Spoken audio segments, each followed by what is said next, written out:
Hello, good morning, welcome. I am Samuel Trapp. This is International Flavor. You are on Damn Radio, coming to you live today from the Lake Ozark Real Estate of the Art Studio. And what a beautiful morning, you know?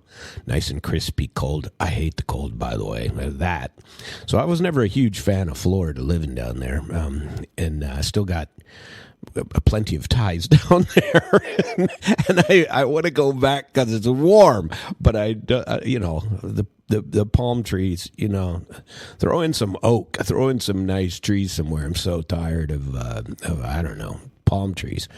And everything's the same, but everything's the same up here too. But here, it's just, here I'm a fall and spring person. So winter, I have no use for. Summer, I don't know.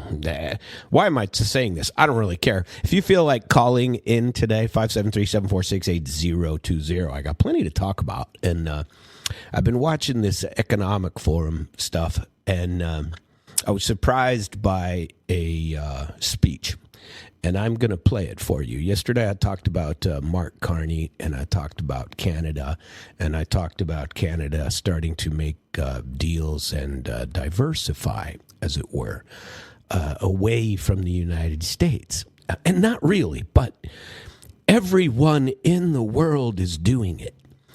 And my theory, and you don't have to believe it, it doesn't matter to me. Today's Wednesday, by the way, the greatest day in radio history, and it occurs every single week. There's a new greatest day in radio history on Damn Radio, because we have so many wonderful chat people. And we're not chat bots, we're real people.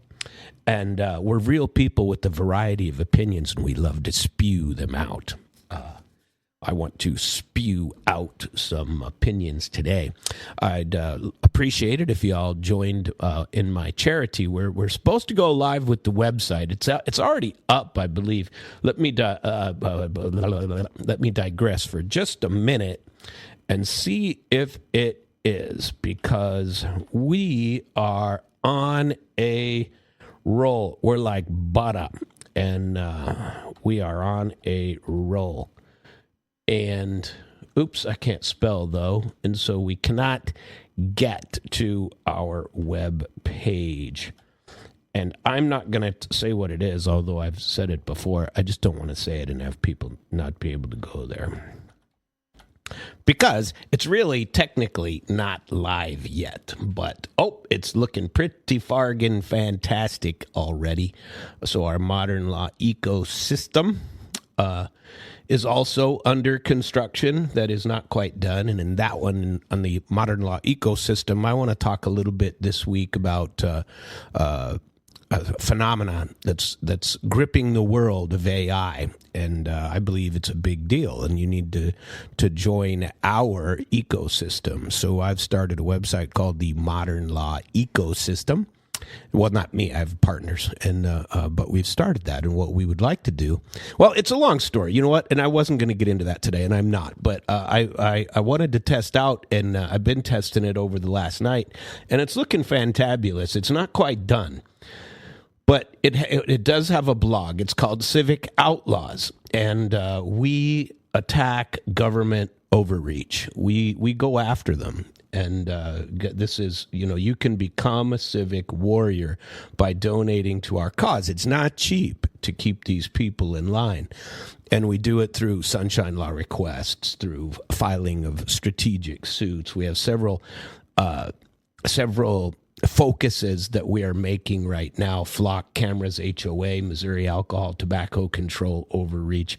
I always talk about the Missouri bar corruption and overreach, and timeshare schemes, gaming machines in Missouri. Those are some of the things that we're working on right now.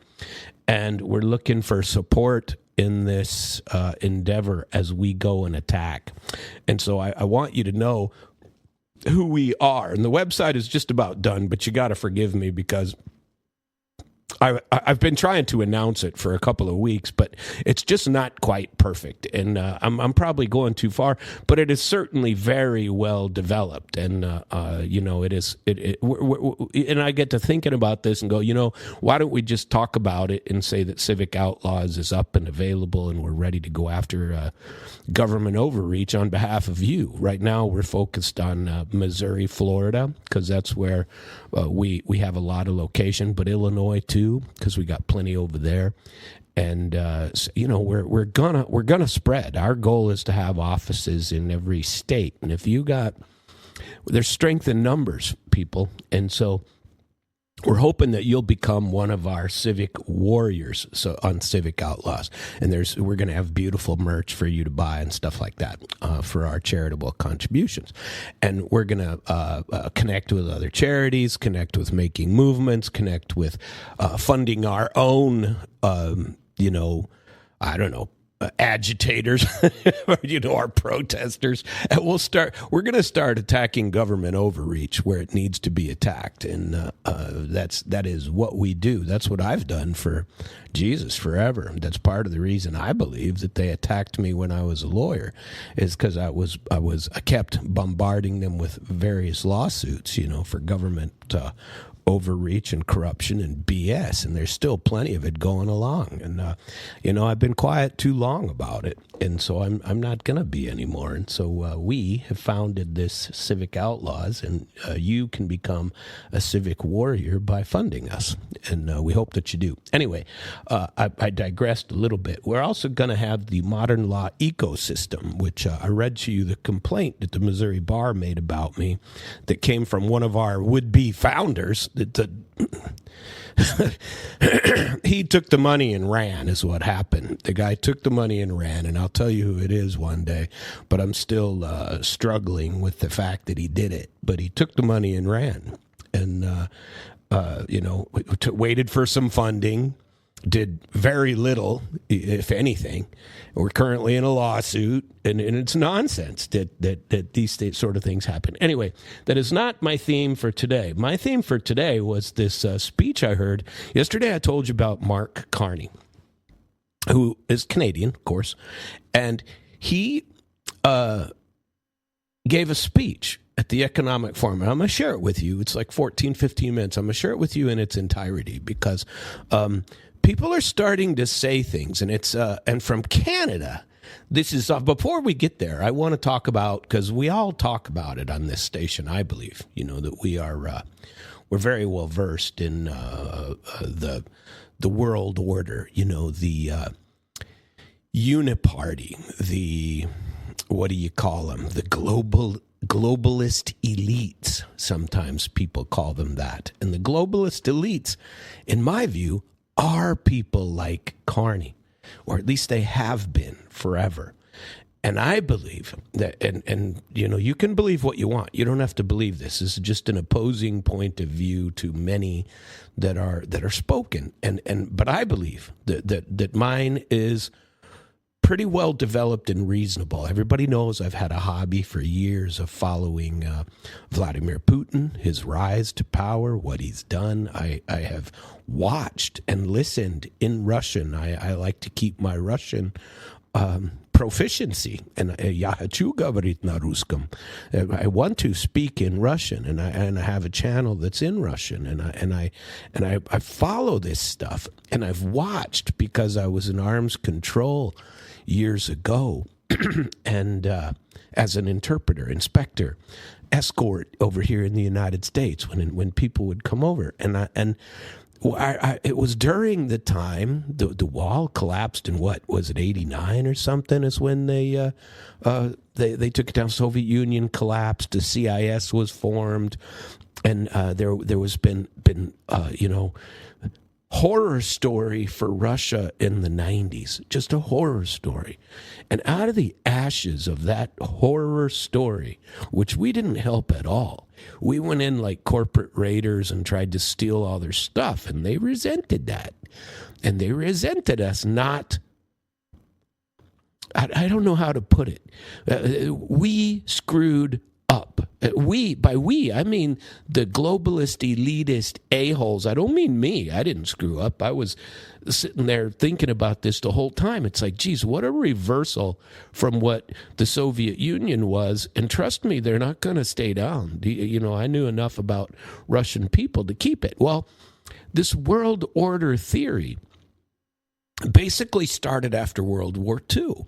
And basically this is part of the reason that we are where we are. And I want to talk to you. And basically all I did to show you this, and I'm going to read this to you before I share Mark Carney's speech with you, because I think it's important that you hear this stuff. And he started it in French, but I think I got it right to the part where it's in English, and he gives the rest of the speech in English, because there was a little bit of a simultaneous interpretation in the beginning that kind of is distracting. I hate it when they do that. I'd rather see the whole video not in two languages at the same time, because it's hard to focus on one, And anyway, I want to give you about the New World Order. It's a term that is often used in hype. Now I don't believe this. This is what people talk about, this New World Order conspiracy theory. And so this has a little bit of liberalist BS from Wikipedia sprinkled in, okay? Everybody needs to know that. This is not my thoughts of the New World Order. If I have things that diverge from this, though, I shall tell you. But what the New World Order usually refers to a conspiracy theory that hypothesizes that a secretly emerging totalitarian world government will emerge. The common theme in these theories is a new world order is a secretive power elite globalist agenda that is conspiring to eventually rule the world. Now think about that. I think that's basically true, but all it is the same old rich elites, because the group is quite small.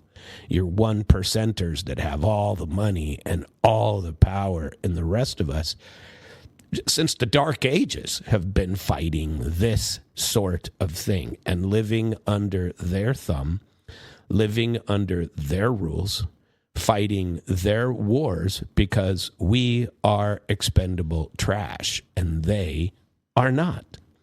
They are the globalist elites, and it's the same thing for centuries that people have been fighting. That's my theory, okay? That the tendency is always to consolidate and keep and build your own power.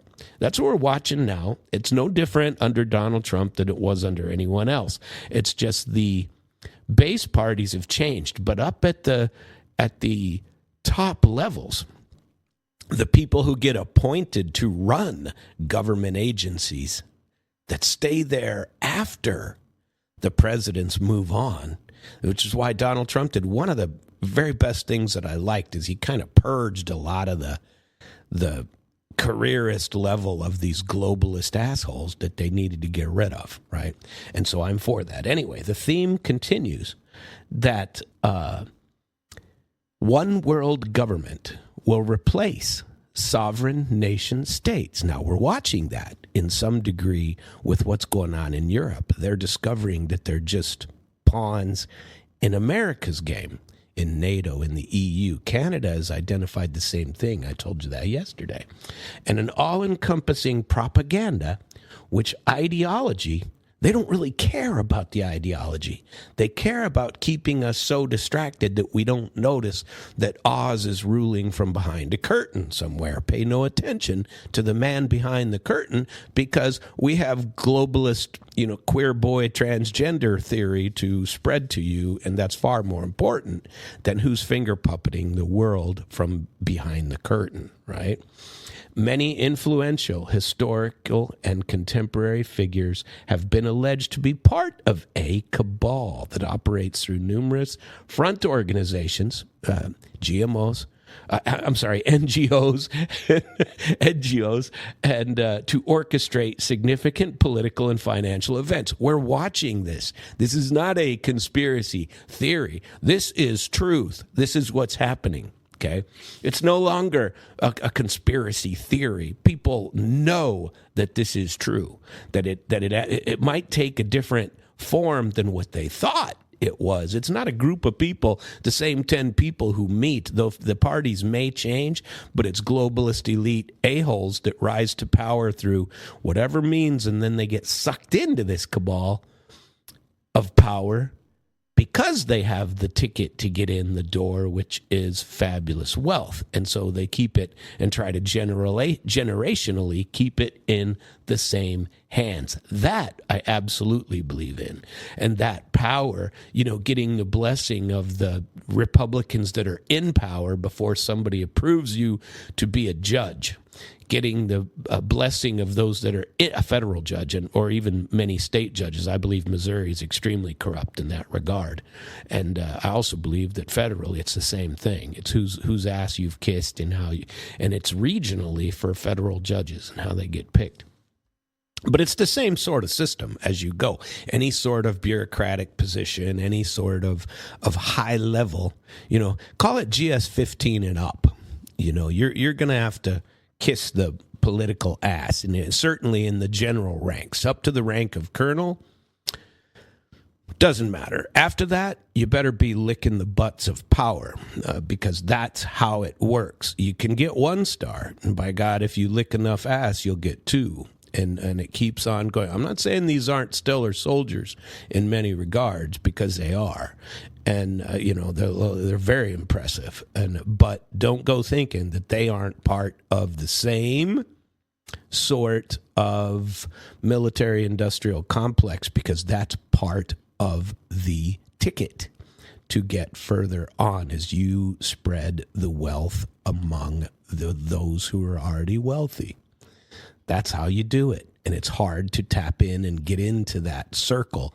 But once you're in, it's a globalist sort of theory. I believe that. It makes sense to me, okay? So although I don't necessarily believe everything is here, many influential and historical and contemporary figures have been alleged to be part of this. And they take advantage of systemic crises, never let a good crisis go to waste, or cause crises in order to push through controversial policies. Think about 9/11. Think about that. Think about what's going on in Ukraine. Don't tell me that somebody didn't push through that. Can you imagine Hillary Clinton or any of these other a-holes, even Republican ones, going around and creating the same sorts of things? And don't go thinking that Marco Rubio isn't doing the same old thing. That Lindsey Graham, who's been sitting up there with his thumb up his ass, doing nothing except collecting military-industrial complex money and spreading that wealth and creating chaos wherever he goes. That is how you keep the power. That's how you keep spreading the wealth, and the same assholes make the same amount of money. Before the early 1990s, New World Order conspiracy was limited to 2 American countercultures: the militantly anti-government right, which probably included me, and part of the fundamental Christianity concerned with end-time emergence of the Antichrist. Okay, those two have kind of blended together, but this is the theory. Academics who study conspiracy theory and religious extremists, and they gave some names, but I'm not going to talk about that, observed that right-wing conspiracy theories about this new world order not only have been embraced by many seekers of this knowledge, but have also seeped into pop culture, which fuel a surge of interest and participation in survivalism, paramilitarism, as many people actively prepare for apocalyptic and millenarian scenarios. Okay, this is Wikipedia trying to say, geez, they're still all nuts, right? We're not nuts. These political scientists warn that mass hysteria over New World Order conspiracy theory could eventually have a devastating effect on American political life, ranging from escalating lone wolf terrorism, school shooters, to the rise of the power of the authoritarian ultra-nationalist demagoguery. They claim that it's, that's some sort of a Trumpist. Now, Trump, if he was staying totally nationally or doing things... I said yesterday that I'm trying to embrace the fact that reality exists and that we're going to steal Greenland. We've already stolen Venezuela, but I don't want it ever to be said that I am for this kind of government bullshit and government overreach, because I am not. I do not believe that what we are doing is an existential threat to America like they're trying to pump down our throats. This is the same old story from a reverse angle. Instead of the global elitists being people like the Clintons, the Bidens, the Obamas, they've been pushed down a level for a while. They'll come back, or their heirs will come back. That's what's going to happen, and they'll be back at some point. Might not be the 2024 elections, but what am I talking about? 2028 elections, but they'll be back, and we may be in a different path. I always talk about the pendulum swinging, and the pendulum goes, both ways, and we're at one extreme of the pendulum right now, but don't think it won't be going back the other way. Progressive welcome international organization and regimes such as the United Nations after world wars were conducted, but argued that these initiatives suffered from a democratic deficit, and they tried to create all these free states like Ukraine. Ukraine ain't free. Ukraine doesn't have anything related to democracy, right? It's just not there. This was used during the Cold War. There's plenty of history on New World Order. But post-Cold War, the New World Order was a focus of the American Christian right, allegedly, by Wikipedia. I don't believe that. I think it was more of a centrist deal. And the New World Order is a prophesied anti-Christian enemy established by globalists who use perceived secular philosophies such as environmentalism, feminism, socialism to thwart Christianity through the work of organizations such as the UN, the European Union, World Trade Organization, World Health Organization. These are all corrupt organizations. Every single one of them that they list is corrupt.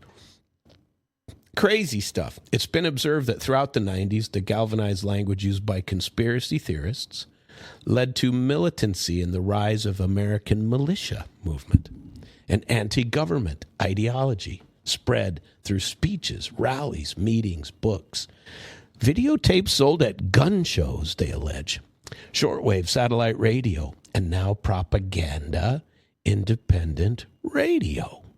That these things are, these conspiracy theories, they talk about, they say the end time is a conspiracy theory. They talk about the Freemasons, the Illuminati, the Protocol of Elder Zion, all of these things, the Knights of the Round Table, and open conspiracies.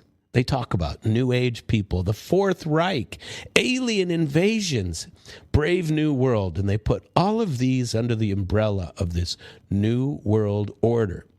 Now, we have watched, and mass surveillance, this is true. I mean, all this stuff, but they say you're paranoid if you discuss these sort of things. Well, just because you're not paranoid doesn't mean they're not out to get you.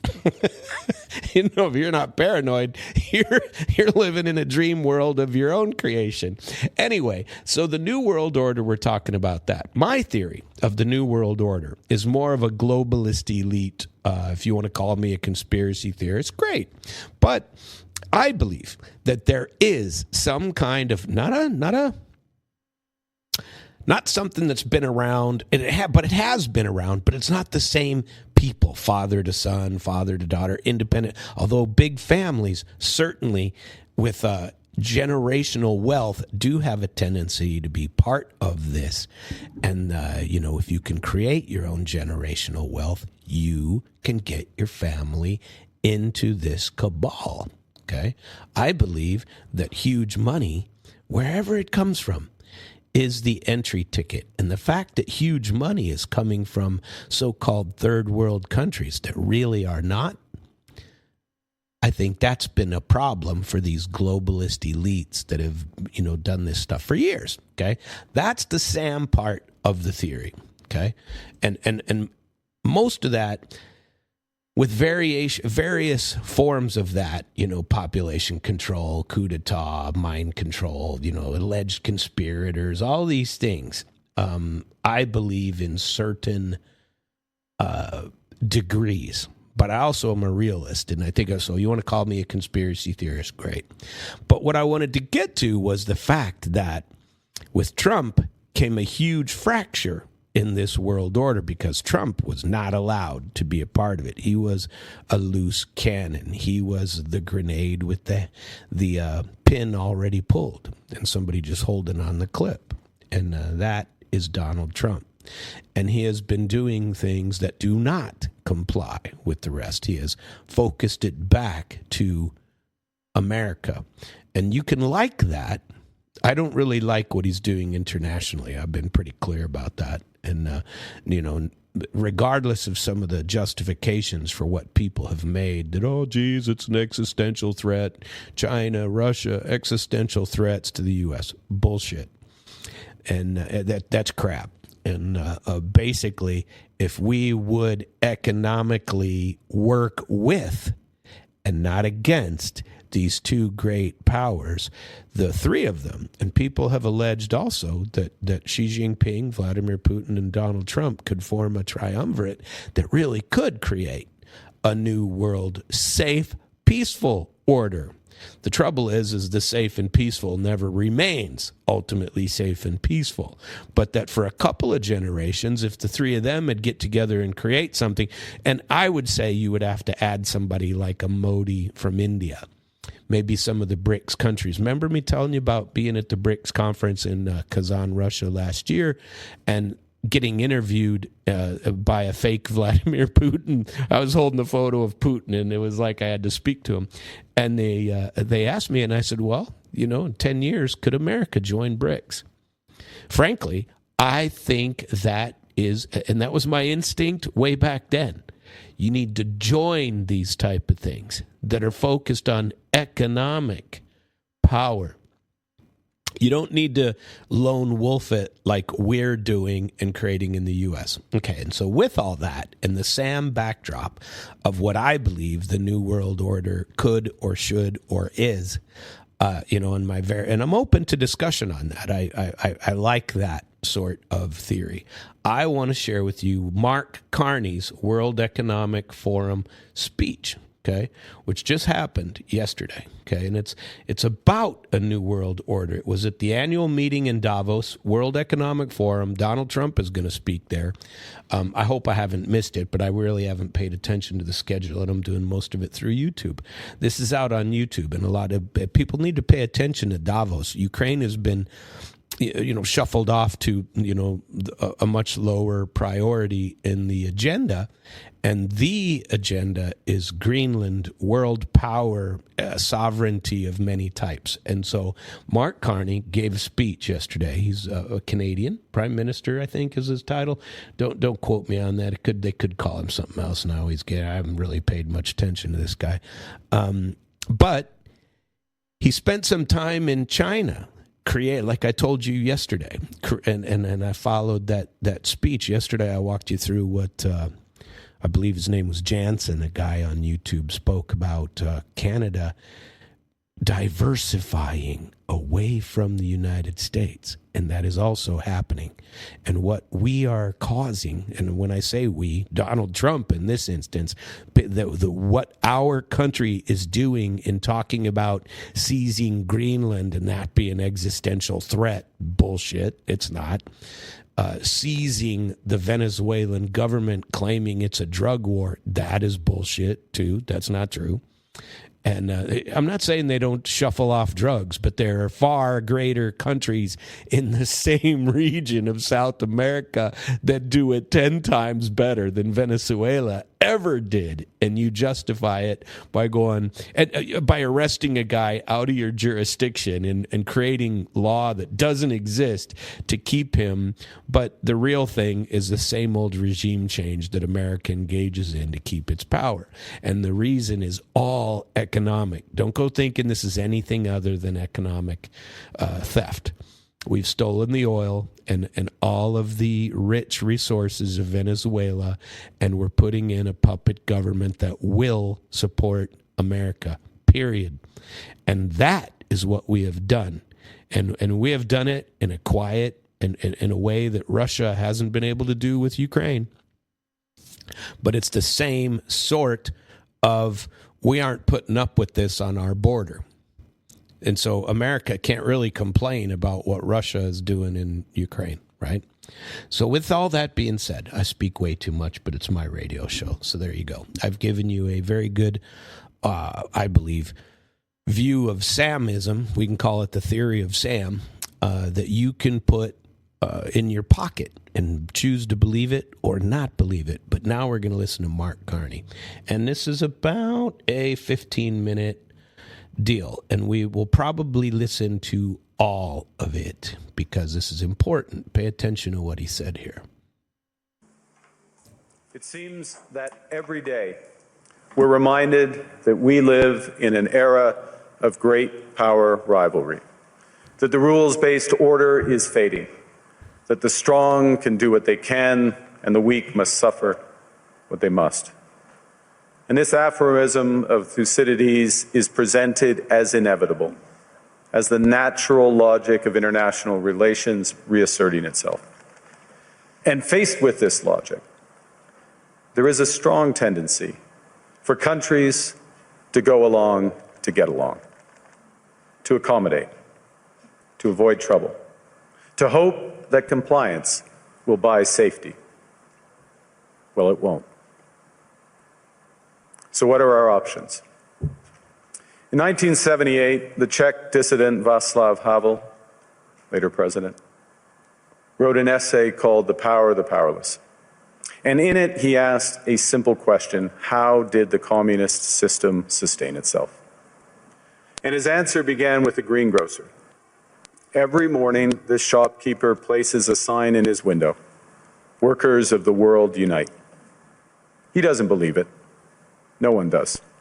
But he places the sign anyway to avoid trouble, to signal compliance, to get along. And because every shopkeeper on every street does the same, the system persists. Not through violence alone, but through the participation of ordinary people in rituals they privately know to be false. Havel called this living within a lie. The system's power comes not from its truth, but from everyone's willingness to perform as if it were true. And its fragility comes from the same source. When even one person stops performing, when the greengrocer removes his sign, the illusion begins to crack. Friends, it is time for companies and countries to take their signs down. For decades,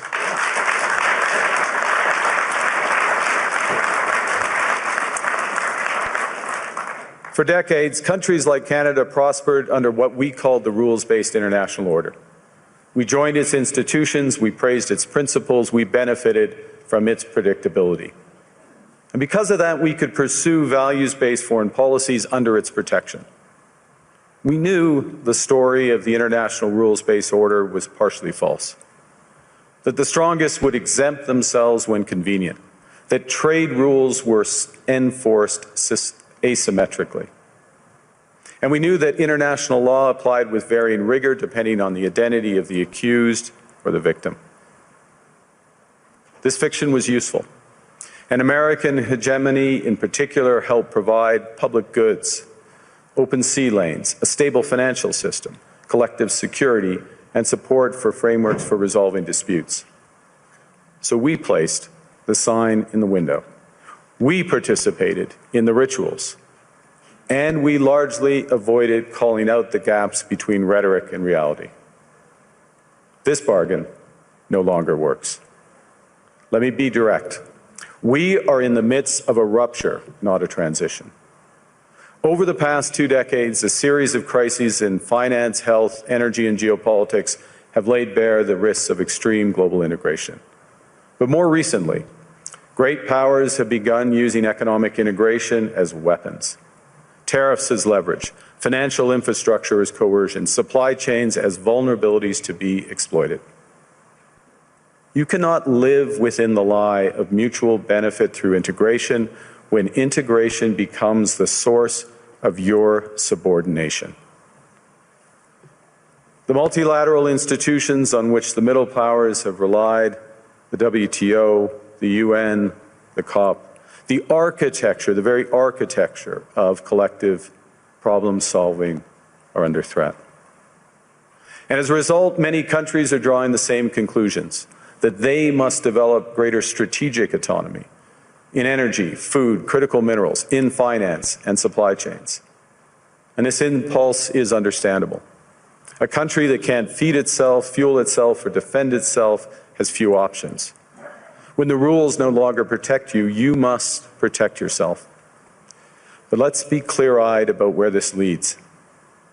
A world of fortresses will be poorer, more fragile, and less sustainable. And there's another truth. If great powers abandon even the pretense of rules and values for the unhindered pursuit of their power and interests, the gains from transactionalism will become harder to replicate. Hegemons cannot continually monetize their relationships. Allies will diversify to hedge against uncertainty.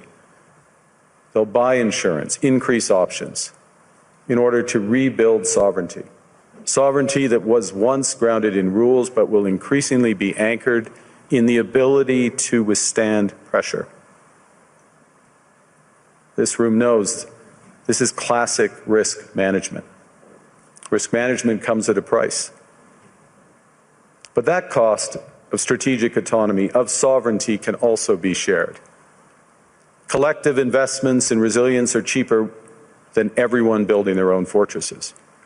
Shared standards reduce fragmentations. Complementarities are positive sum. And the question for middle powers like Canada is not whether to adapt to the new reality. We must. The question is whether we adapt by simply building higher walls or whether we can do something more ambitious. Now, Canada was amongst the first to hear the wake-up call, leading us to fundamentally shift our strategic posture. Canadians know that our old, comfortable assumptions that our geography and alliance memberships automatically conferred prosperity and security, that assumption is no longer valid.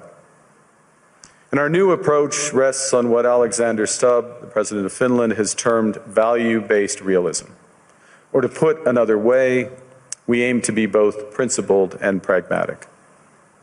Principled in our commitment to fundamental values, sovereignty, territorial integrity, the prohibition of the use of force except when consistent with the UN Charter, and respect for human rights. And pragmatic in recognizing that progress is often incremental, that interests diverge, that not every partner will share all of our values. So we're engaging broadly, strategically, with open eyes. We actively take on the world as it is, not wait around for a world we wish to be. We are calibrating our relationships so their depth reflects our values. And we're prioritizing broad engagement to maximize our influence, given the fluidity of the world at the moment, the risks that this poses, and the stakes for what comes next. And we are no longer just relying on the strength of our values, but also the value of our strength. We are building that strength at home. Since my government took office, we have cut taxes on incomes, on capital gains and business investment. We have removed all federal barriers to interprovincial trade. We are fast-tracking $1 trillion of investments in energy, AI, critical minerals, new trade corridors, and beyond. We're doubling our defense spending by the end of this decade, and we're doing so in ways that build our domestic industries. And we are rapidly diversifying abroad.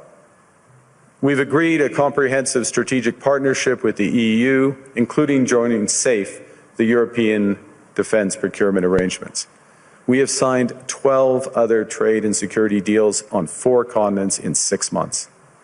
The past few days, we've concluded new strategic partnerships with China and Qatar. We're negotiating free trade pacts with India, ASEAN, Thailand, Philippines, and Mercosur. We're doing something else. To help solve global problems, we're pursuing variable geometry. In other words, different coalitions for different issues based on common values and interests. So on Ukraine, we're a core member of the Coalition of the Willing and one of the largest per capita contributors to its defense and security.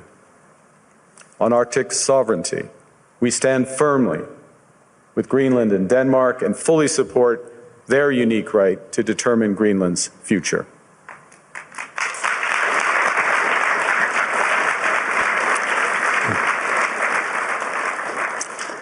Our commitment to NATO's Article 5 is unwavering.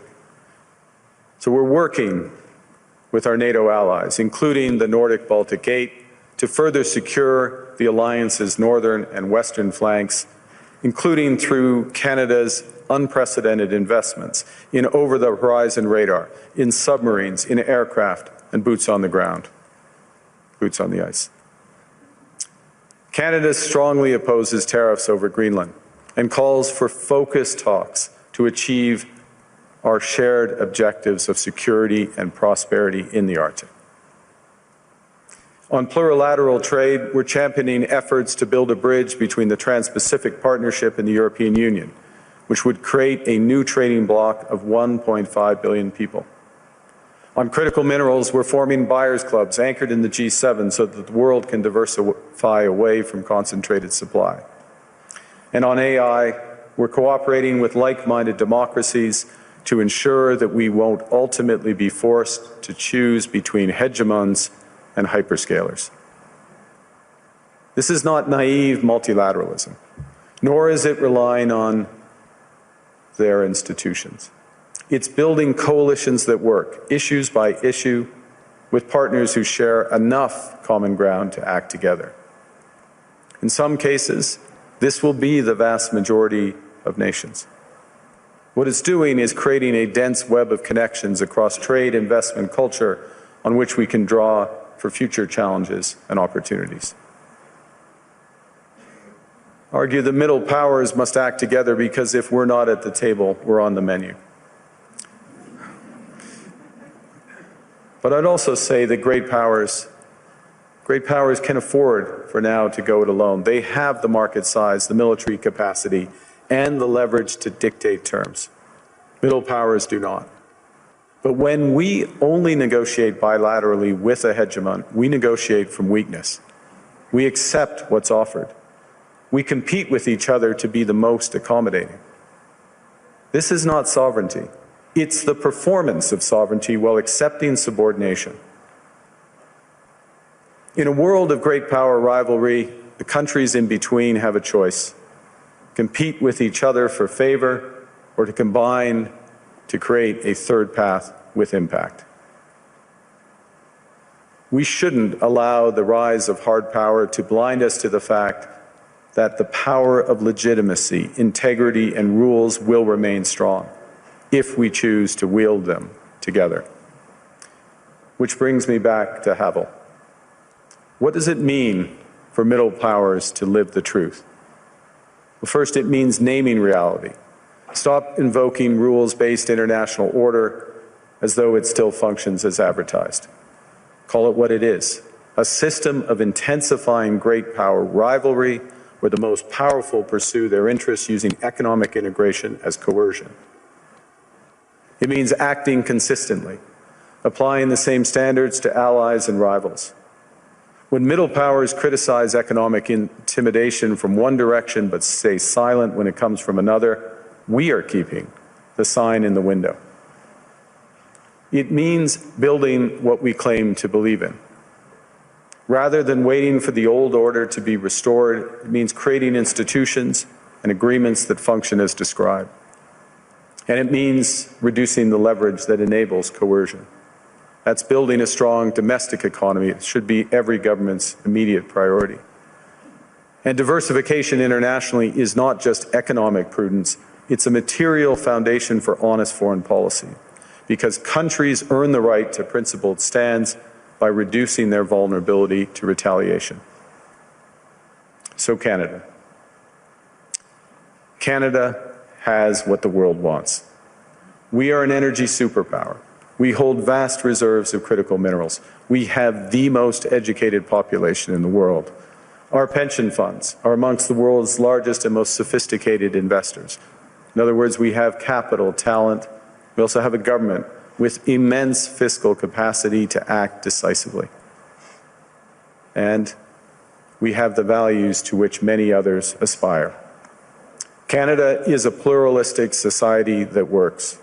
Our public square is loud, diverse, and free. Canadians remain committed to sustainability. We are a stable and reliable partner in a world that is anything but. A partner that builds and values relationships for the long term. And we have something else. We have a recognition of what's happening and a determination to act accordingly. We understand that this rupture calls for more than adaptation. It calls for honesty about the world as it is. We are taking the sign out of the window. We know the old order is not coming back. We shouldn't mourn it. Nostalgia is not a strategy.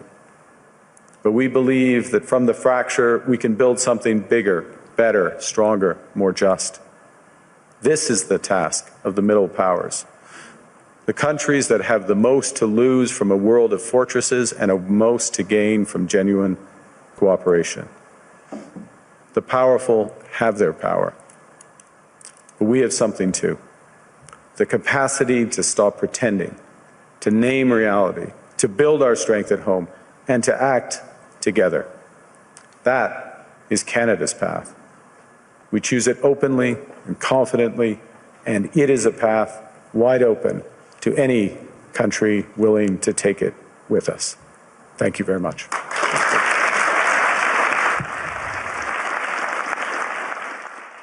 Well, friends and neighbors, I wanted to share that entire speech with you, and that was Mark Carney.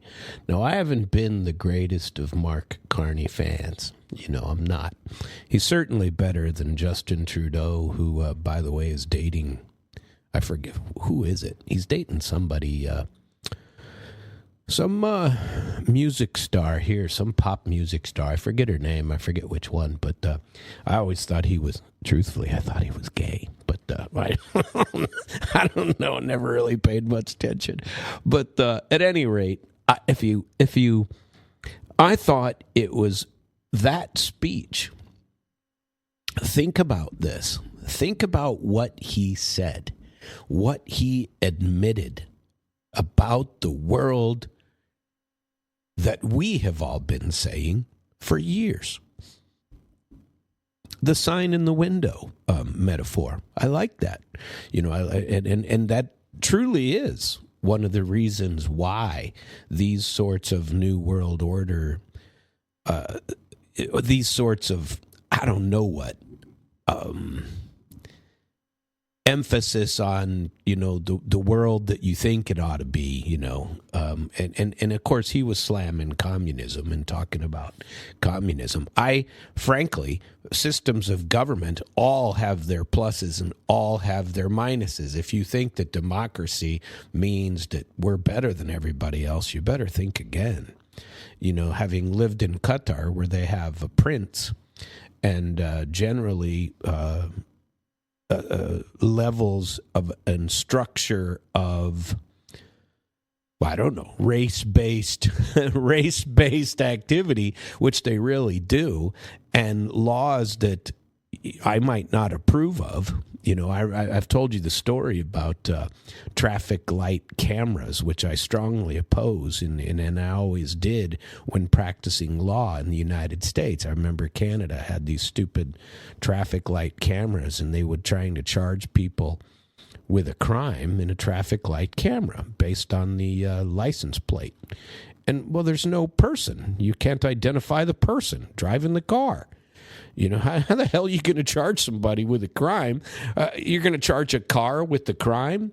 And who's the witness? If the witness is a camera that is monitoring but not live seeing of a witness, there are all kinds of ways to attack that camera. So we had, and I always did, you know, from a constitutional American perspective. But I got a ticket in Qatar, got something, I got a traffic ticket running a red light or something, and with a camera. Well, there, the prince has put in these traffic light cameras. It's a different structure.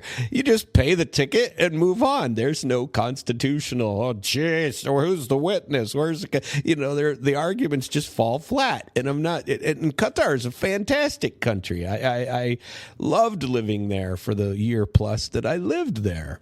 And I'd go back in a heartbeat. Morocco was fantastic. In Morocco, I was only there for 2 weeks, but Morocco is Muslim, and they stop your car just to check.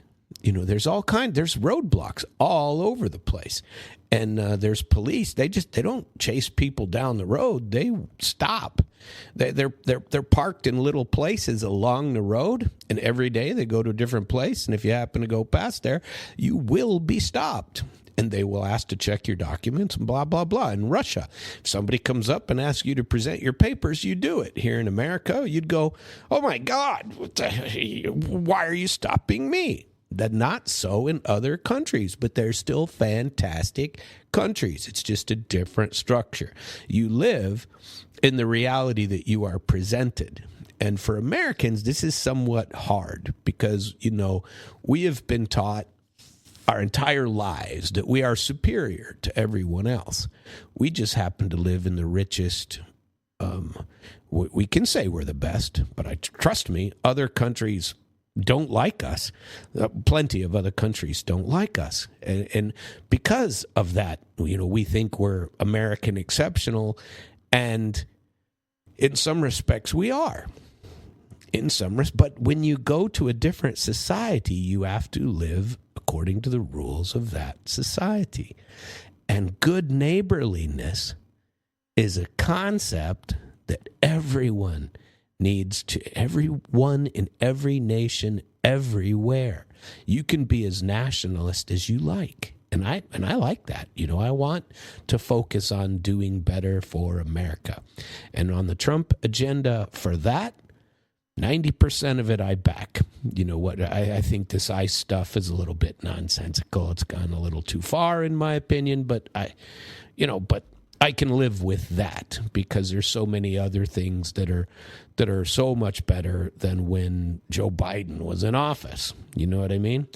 I saw a gas price of $2.40, $2.39, something like that.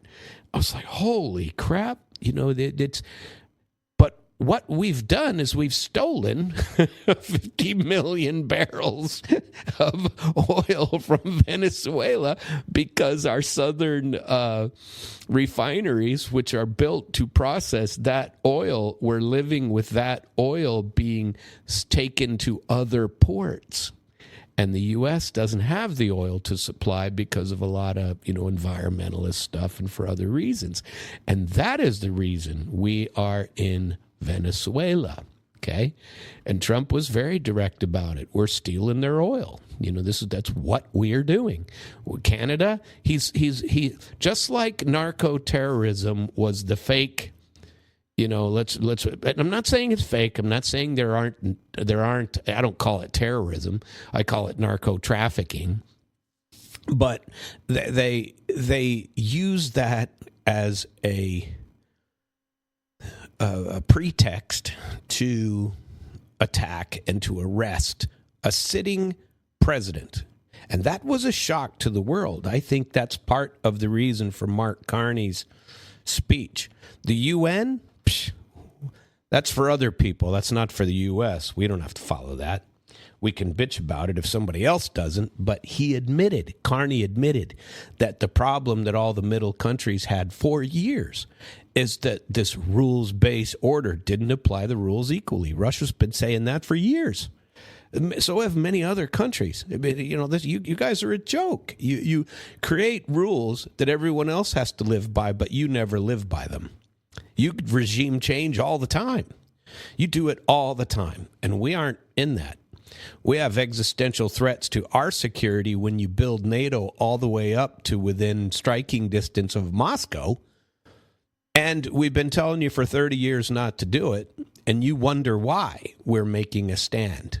You know, we've lived through World War II and the Nazi threat, and if it wasn't for us, Russia saying this, Europe would be speaking German. And there's no doubt of that. You know, the U.S.'s 600,000 may have been the catalyst at the end that made it all go away. But don't go make a living under the illusion that America won that war. 26 million Russians that died would say otherwise, that died for their own country. And immediately the U.S. transferred away from saying that the Nazi threat of Germany was a problem and immediately focusing on the communism factor. We switched right into that and demonized Russia because they were a rising power and we knew who the two opposing parties were going to be. That's why they didn't, that's why they lament not taking Stalin out when they thought they could, because Russia was on its heels. I got news for you. Russia would have fought all the way to the end, is what I believe. I know enough Russians. They're the exact same as Americans. Nobody's coming to America. We'll fight to the last man. You know that. And you know that for yourself. Russia feels the same way about their own homeland. And so, regardless of whether they lived through Stalin or not, they've lived through the 90s. And the current population, having lived through the 90s and seen that the world-based order helped them not a stitch, and instead came in and robbed them blind and took all of their resources and all their money, let me tell you this with no equivocation at all. They understand that when the McDonald's of the world left, when the Starbucks of the world left because we're going to punish Russia, they saw it as a gift. They created their vkusnaya tochka, tasty period, instead of McDonald's that took all the stores. They created Star Coffee instead of Starbucks. And all they did was nationalize and sell. They seized all of those things and then sold them to somebody else to operate them. All of the power supply was already in there. They did the same thing to auto plants and let Chinese places come in and do it. All the development and the stuff that the globalist elitists were like, screw them. Without our money, they can't do it. That's not true. It's wrong. And, I say all of that just to point out that this speech that Mark Carney gave, if it's not a wake-up call to you to understand what's going on in the world, it should be what America is doing. And I'm a patriot. I served my time in the military. I'm a soldier. I didn't fight. I was in the army during 2 wars, but I was a Russian interpreter. We were, that was just a constant, 2 fists raised in the air, one in the east and one in the west. And while, other wars were going on in the Middle East that we created, artificially. Our artificial wars were created everywhere else to seize resources. That's what was done. The political wars that we have fought as Americans to steal other people's resources have been going on for decades. We have not been good neighbors. So you could call Carney's speech that he just gave, and if you have, I hope you listen to all that, and you could listen to it again. I would call that the good neighbor speech. Remember what he said, the same thing that they pointed out yesterday. We appreciate and are living in the world that is, not the world as we wish it was. Those are powerful words. And I tell you what, his speech, and again, I'm no Carney lover, but he's absolutely right that Canada is diversifying. Canada, what Trump did with tariffs against Canada and the demonizing of Canadians and turning them into the 51st state and treating them like the the ugly stepchild, and slapping him around because your beautiful child, is your world, and this horrible Harry Potter stepchild that lives in the cupboard under the stairs, is just Canada. And we treated them just like that. And I'm not saying that some of it wasn't deserved. Canada, we have been funding. Carney admitted it. We've been helping them, and they've benefited, as he said, from being a part of the global elite. Now, I disagree because what he didn't mention at all, notice how he skirted this about what I told you yesterday. For the last 3-4 days before this Davos economic forum, he was where? He was in China, creating deals and diversifying and making new trade arrangements there. Canada is already in the Arctic. Canada could make some strong alliances with China in that regard. On an economic level, playing good economic neighbor. And I don't understand why the U.S. doesn't attempt that first in trying to, instead, we're creating a fake threat that China and Russia are going to steal Greenland, which is complete horse crap, was mentioned one time in a footnote of some report done in a UN deal. And, but nope, that's what we're using, to talk about. Anyway, excuse me, I still got that long present cough, my emphysema from chain smoking 40 packs of cigarettes a day in my youth. Actually, I've never smoked a cigarette, but there you go. Let's see.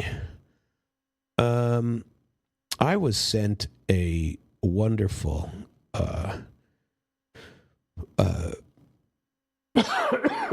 really sorry about that. An ex-post about Scott Ritter. And I believe this is something that I also wish to talk about. I knew where I was going after the economic forum today, that the Davos Economic Forum has been my focus. But get this. This is according to Scott Ritter. And if this is true, now this was shared with me by the wonderful and talented JR, who shared this with me. And he shared a couple of them, but I only had time to read one of them. And I'm going to share this in its entirety, and you might be able to go and find this on the Judging Freedom podcast. He'll probably share the audio of it today. I'm not going to. I got a different route to go, but I am going to share the story. It says, Scott Ritter makes a claim that, if true, reframes everything. Okay?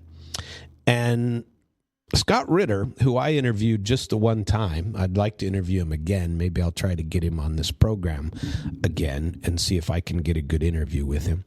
According to him, Trump's last-minute decision not to trigger an attack on Iran wasn't hesitation, but a deliberate move to dismantle a long-prepared regime change operation involving Mossad, the CIA, and the usual Lindsey Graham types of the world, neocon warhawks.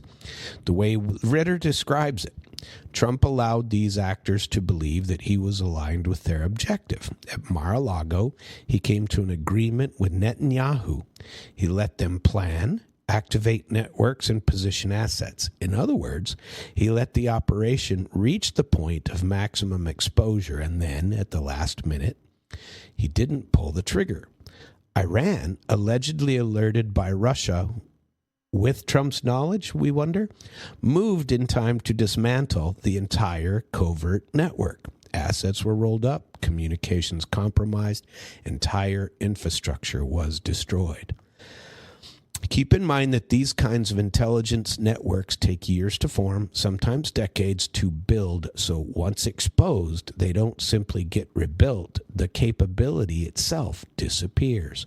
So if this account is true, Trump didn't just stop a regime change operation, he removed the ability to carry one out in the future. at least under Israel, for Israel being able to do it. Frankly, I do hope this is true, but the genius of it doesn't stop there. By allowing the situation to escalate right up to the edge, Trump forced Iran into believing that an attack was imminent. And when a regime believes the moment has arrived, it reveals itself. Emergency protocols also get activated. Military movements occur. Communication pathways change. And leadership protection mechanisms are triggered.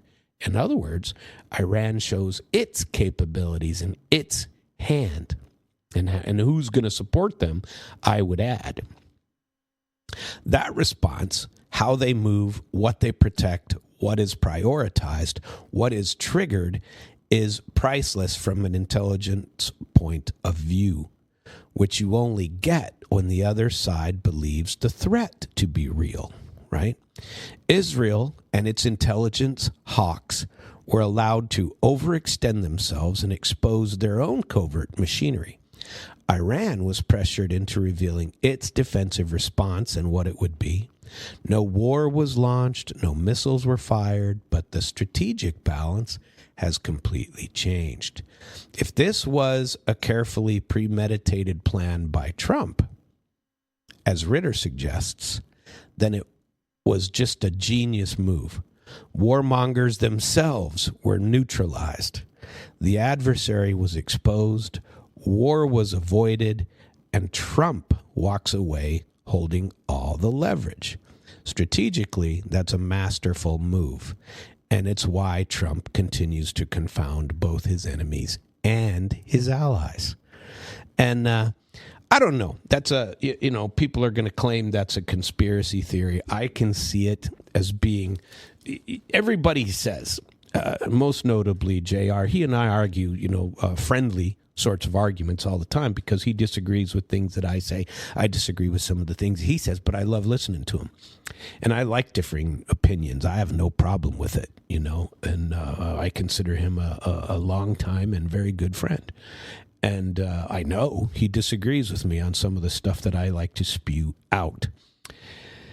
And I am not as big a Trumper as he is. I don't know that there's anybody that is as big a Trumper as he is. And I'm not against that. I think that Trump has been, in many, many respects, exactly what America needed at exactly the right time. Think about that. If you believe in conspiracy theories, if you believe in end times sorts of things, if you believe that we are on the verge of the second coming of Jesus Christ, well, Trump couldn't be better placed than he is. As you know, I remember growing up, I grew up Mormon, and we also have the end times theory. I would share a story with you, but it's way too personal for me to share, unless it's like, deep and true friends that I would share it with. But there are things that I believe that I would never share with anybody, and that I wouldn't spew out. 98% of me is a wide open book, and I accept who I am. Okay. I accept, my shortcomings, and my, I'm comfortable in life at present. There's some things that I wish I could change. I mean, everybody's like that, but in general, I've lived a pretty good life, And in my older age, I'm not old yet, but I'm on the verge. I'll be old before if I was a young kid, I'm old, but it's but the older you get, the less old you feel. That's especially if you are generally healthy, as I am, and that doesn't mean I can't kick off tomorrow. And so I believe in living the life that I wish to lead and hope to lead. And, I hope that everyone else is doing the same. But the world is vastly different than what I was led to believe in my youth, and to what but some of those core beliefs that I learned in the Mormon Church are still in my brain, are there. Those are fundamental tools. I'm not a far right, religious loony, of any kind, and far right religious loonies exist in all kinds of religions. Okay. So, but I'm a believer without picking a certain denomination. Let's put it that way. I have my own belief structure because I think every earth-based church has its own problems to deal with. I'm not a preacher. Maybe I am. I'm preaching to you live from the Lake Ozark Real Estate of the Art Studio today. But mine is the policy of knowledge that you don't have to agree with me on, but I hope that you respect my opinion. Obviously, if you're listening, I've engaged you to think part of the way that I think, or at least to be an opposing point of view. You know what I mean? And I like listening to people that I don't necessarily agree with. When the Carney thing came up for me to watch in the middle of the night, I was like, oh, geez, this guy's a bonehead. I ain't listening. But then I listened, and I'm very glad I did. And I'm very glad I shared it with you. And I did because he is a person that I wouldn't necessarily jump to agree with. Liberal world leaders like those in Europe, I considered to be weak, and I find them to be weak because they don't generally do what Mark Carney did. Stand up. You don't have to agree with everything that he said, but he believes what he said, and that is why his opinion matters. He's not just spewing.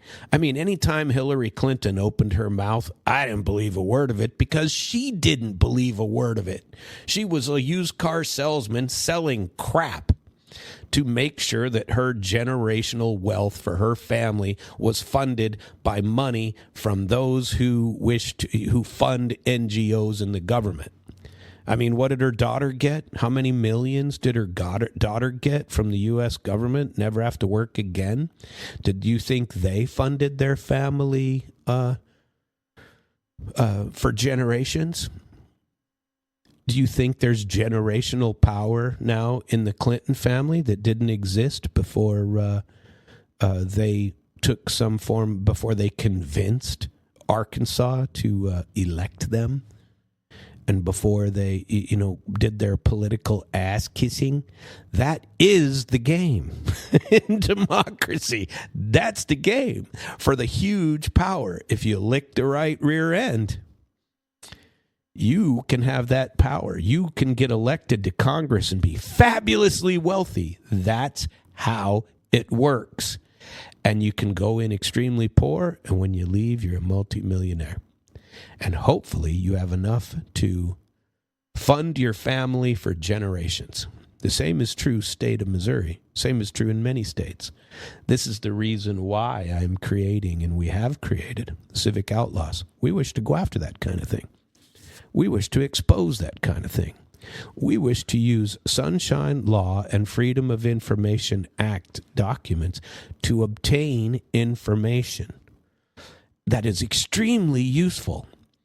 And they have to provide it, but it's expensive. Do you know, I shared it with you last week, that the alcohol tobacco morons in Missouri sent us a document that says that the Sunshine request that we requested will take $390,000 to pay for, and they won't start until we pay it in advance, and 44 point some odd years to process. And we can have the documents after all of us are long dead. then we can have them. That's how sunshine works in the alcohol tobacco control halls of the state of Missouri. There are a bunch of nuts in there, and they're one of our targets. And some of it is out there on Civic Outlaws now. You can go out there and see some of the stuff that some of these documents that Missouri Alcohol Tobacco has just put out. They're hilarious. And it's like, oh my God, who do these people think they are? They're nuts. And they get to dictate their own morality to the rest of the world. It's pretty funny. And so that is one objective that we're making on Civic Outlaws. Another one is we're very concerned with HOAs. In Florida and Missouri, this is an important concept. So HOAs, and we're looking at multiple acts to go after them because they are screwing the hell out of their people. They paid for their existence and their property decades ago. They've been paid off, but every year the fee goes up another $100, another $200. You know, you're paying $1,250 for a lot rent for a trailer park mobile home in a community of 1,000+ units. And imagine this: 1,000 times 1,000 is what? $1 million. $1 million plus a month to do what? Have a swimming pool that was built in the 90s? They're funding the same generational wealth that's been going, but they're not happy with, geez, $200,000, $300,000 a month, which would be a reasonable rate. They're upping it every year because why? They have to fund their globalist tendencies.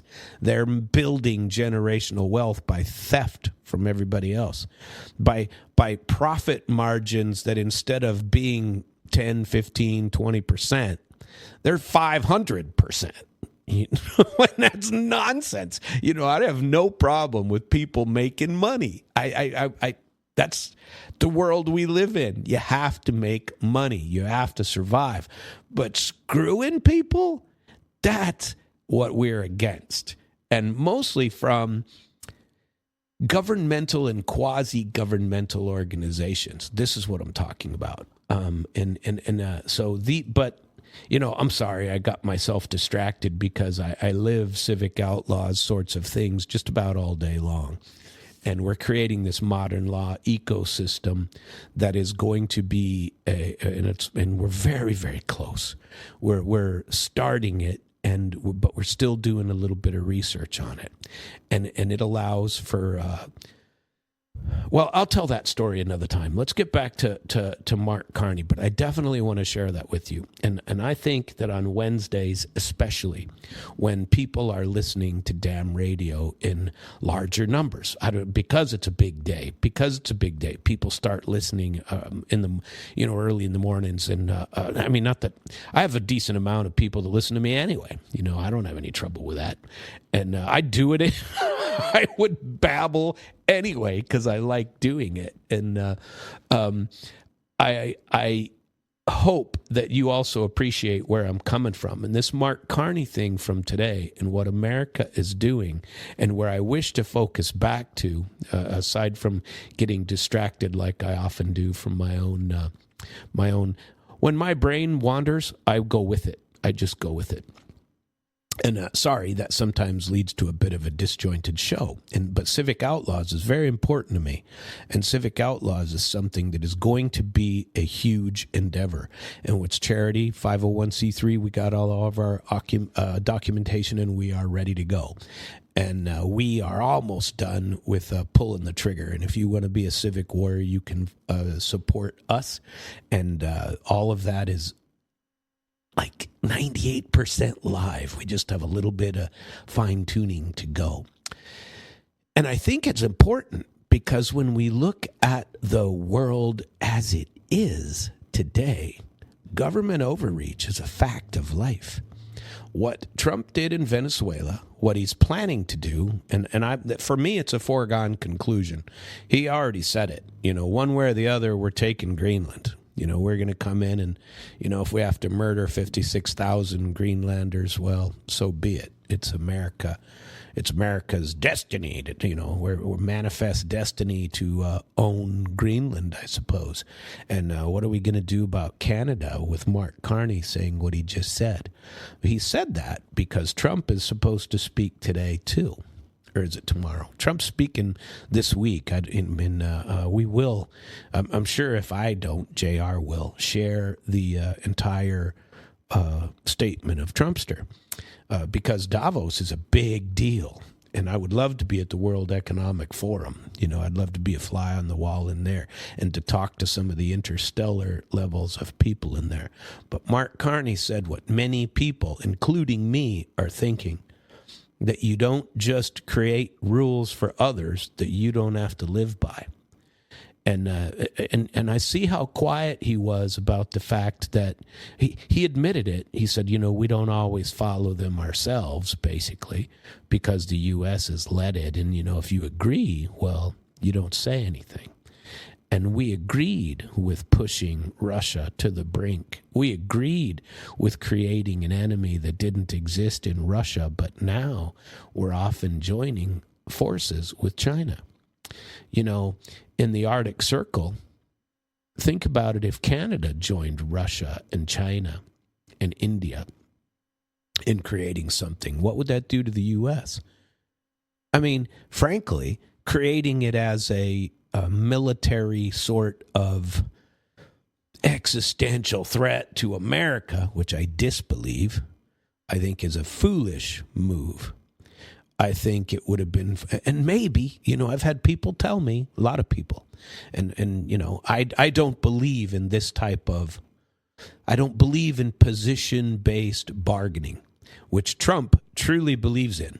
He sets positions that he doesn't believe in, but he sets the position.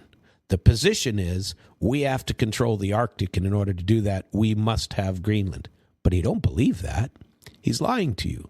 He believes that we need to have a strong presence in Greenland, and we need to up our military presence, maybe build a huge base up there so that we have a foothold. Give us a 500-year lease to the tip of Greenland so that we control a huge portion on either end of the North American continent, one in Alaska and one in Greenland. I could support that. I don't like lying to get there. I am an interest-based bargainer. I've given you this theory before. I believe in interest-based negotiation, not position-based. Trump is a true position-based. I mean, that's all he does. He makes outlandish demands that he doesn't think are now outlandish. That doesn't mean he won't use the military to enforce it. He like Carney said, he's seizing power. And he is not living by rules he believes, and he has said it. The what the hell is his economic dude's name? Marco Rubio's even saying it. And there's his morons, Stephen Miller, that are spouting this crap off. That we're taking it regardless, and it might makes right, is what they're saying. I don't agree with that from a fundamental point of view. From also a fundamental point of view, I do not believe the lie that is being spewed about that Russia and China plan to seize Greenland in the future. Bullshit. That's nuts. That is propaganda to get people to say, oh, yeah, existential threat with the existential threat.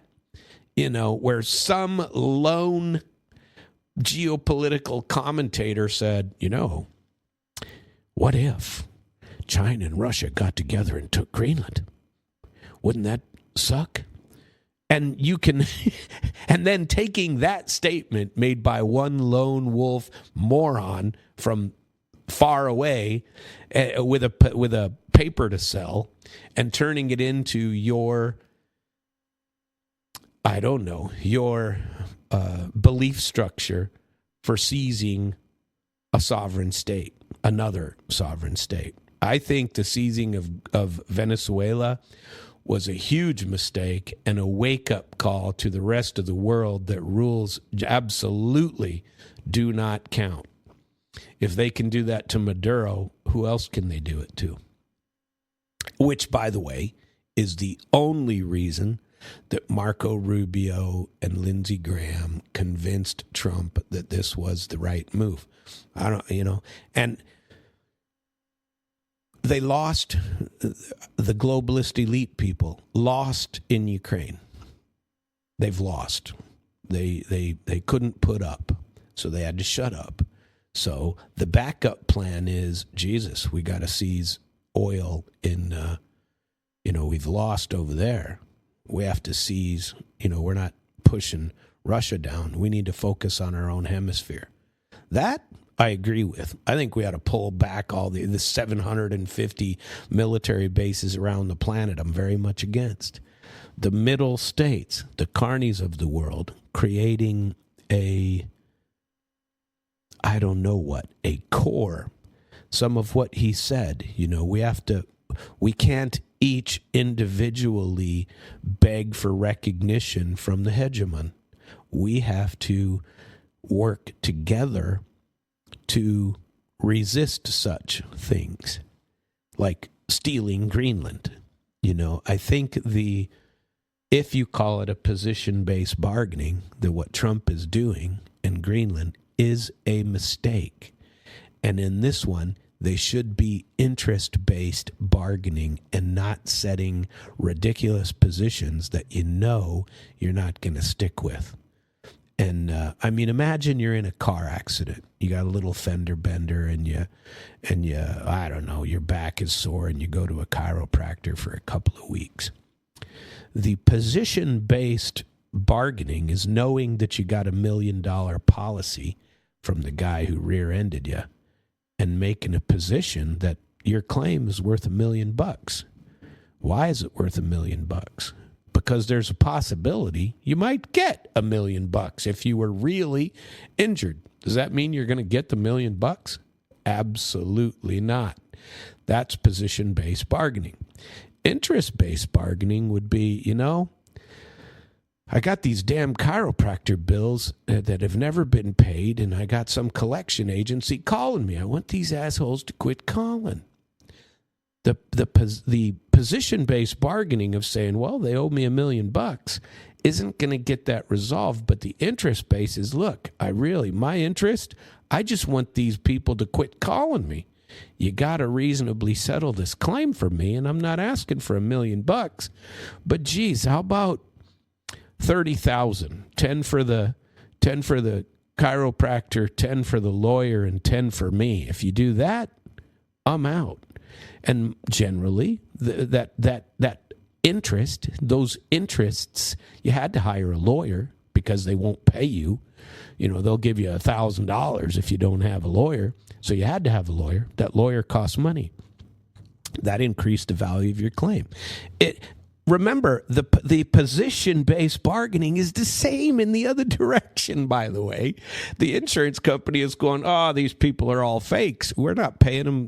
This claim is worth $5,000. Yeah, but the danger is the lawyer talks them into creating a claim that's worth $250 to $500 because there's $1 million out there that's a potential payout. That is your theory.